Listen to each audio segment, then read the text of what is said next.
안녕하세요. 오늘 저희가 함께 깊이 파고들 주제, 바로 산후풍입니다.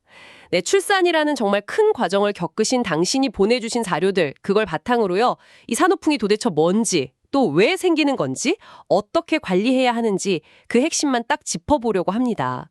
아이를 품에 안는 기쁨도 잠시인데, 이 산후조리 잘못하면 찾아온다는 그 산후풍이요. 그냥 몸조리 잘해야지 이 정도로만 막연하게 아셨다면 오늘 이 자료들 보면서 그 실체를 좀 명확하게 알아보는 시간이 될 것 같아요. 자, 그럼 바로 시작해서요. 전문가님, 이 산후풍이라는 거 구체적으로 어떤 증상들을 말하는 걸까요? 네, 그 보내주신 자료들을 보면요. 산후풍은 출산이나 유산 후에 나타나는 그런 복합적인 증상들을 말하는데요.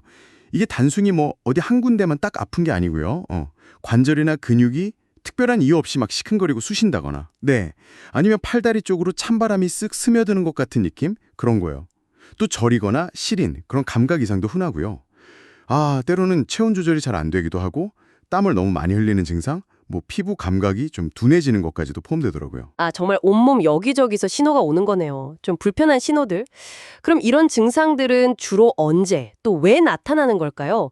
시기랑 원인이 궁금한데요. 자료들을 보면요. 대부분 출산하고 나서 한 6주에서 8주 사이, 보통 우리가 산욕기라고 부르는 그 회복 기간 있잖아요.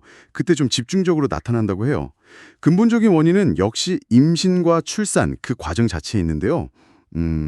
임신 중에는 아기한테 엄마의 기혈이나 영양분, 면역 물질까지 정말 많은 걸 주게 되잖아요.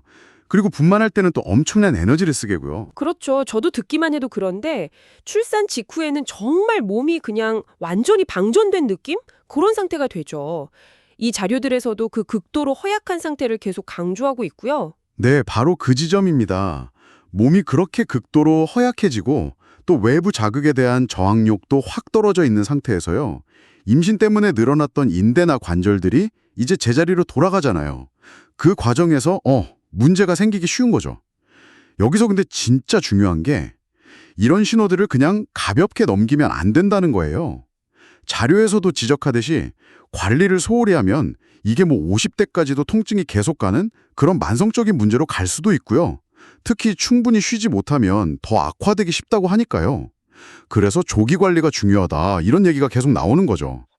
조기 관리의 중요성. 네, 꼭 기억해야겠네요.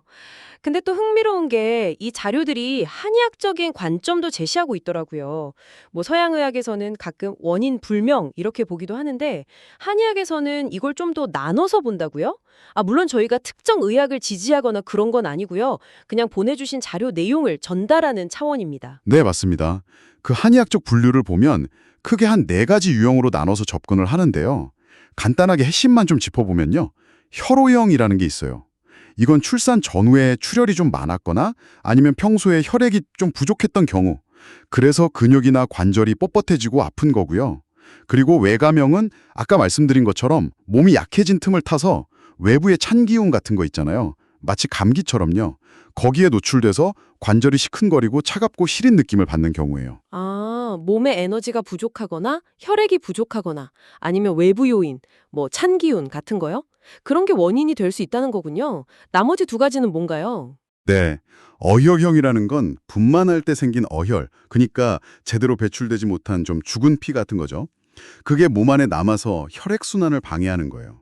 그래서 피부가 거무칙칙해지거나 아랫배가 아프거나 오로 같은 분비물이 계속 나오거나 할 수 있고요. 마지막으로 신호형은 원래 신장 기능이 좀 약했던 분이 출산하면서 기혈 손상이 더해져서 허리나 무릎, 발 뒤꿈치 이런 데가 아프고 이명 증상이 있거나 아침에 일어나기 힘들어하는 그런 경우를 말합니다. 이렇게 원인이 좀 다양할 수 있으니까 정확하게 내 상태가 어떤지 파악하는 게 중요하다. 이런 걸 자료가 시사하고 있는 거죠. 그렇군요. 원인이 다양하면 당연히 대처법도 좀 달라질 수 있겠네요.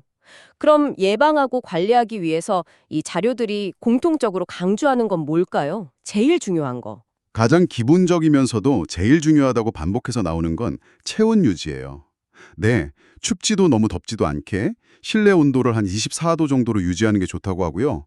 직접적으로 찬 기온에 노출되는 건 피해야겠죠? 그리고 땀을 너무 많이 흘리는 것도 기력 소모로 이어질 수 있다고 하니까 그것도 좀 관리해야 하고요. 그게 아까 말씀하신 몸의 허약 상태랑 바로 연결되는 거군요. 휴식도 당연히 중요하겠죠. 그럼요. 충분한 휴식은 필수죠. 과로나 무리한 활동, 스트레스 이런 거 피해야 하고요. 자료에서는 출산하고 최소 3주 정도는 아주 가벼운 집안일 같은 것도 좀 조심하라고 조언하더라고요. 그리고 영양 섭취도 중요한데요. 우리가 흔히 아는 미역국 같은 거 좋죠. 좋은데 그것만 먹기보다는 영양 균형을 생각해서 단백질 같은 걸 좀 보충해주고 또 너무 과식하면 산후비만으로 이어질 수 있으니 주의하라는 그런 지혜로운 조언도 있고요.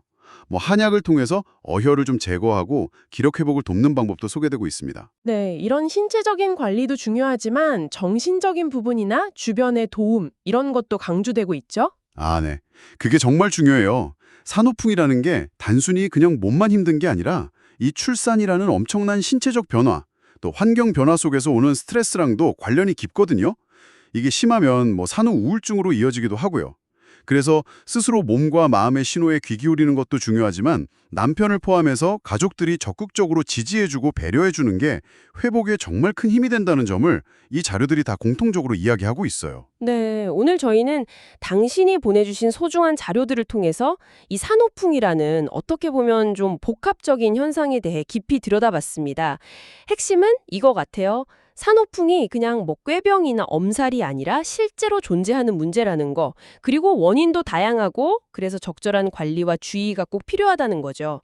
예방이 물론 최선이겠지만 혹시 증상이 나타나더라도 올바른 관리를 통해서 충분히 극복할 수 있다. 이 점을 기억하시면 좋겠습니다. 네, 맞습니다.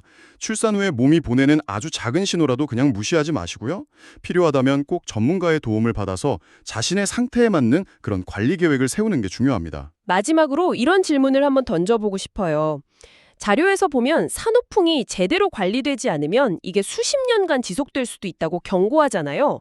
만약에요, 우리 사회가 이런 산모의 회복 과정에 대해서 충분히 이해하고 또 지원하지 못한다면 이게 장기적으로 봤을 때 산모 개인의 건강은 물론이고 가정 내 역할 분담이라든지 관계의 역학 이런 데에는 과연 어떤 영향을 미치게 될까요?